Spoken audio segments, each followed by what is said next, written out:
కర్కాటక రాశి.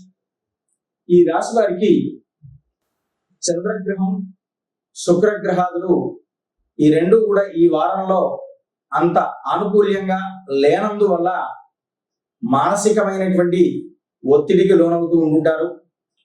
వీరు అధికంగా శ్రమ చేస్తున్నప్పటికి కూడా కార్యాదులు అనుకున్న రీతిలో ముందుకు సాగకపోవడం అనేది సంభవిస్తూ ఉంటుంది.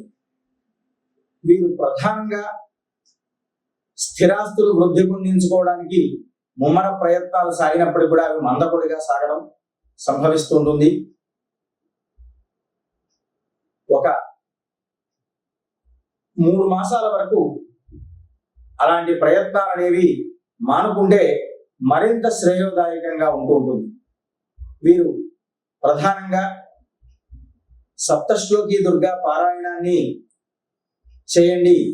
దానితో ఆరోగ్యం అనేది చాలా శ్రేయోదాయకంగా ఉంటూ ఉంటుంది. అది ప్రధానమైనటువంటి విషయం. ఆరోగ్య విషయంలో కాస్త జాగ్రత్త వహించడం అనేది చాలా అవసరం.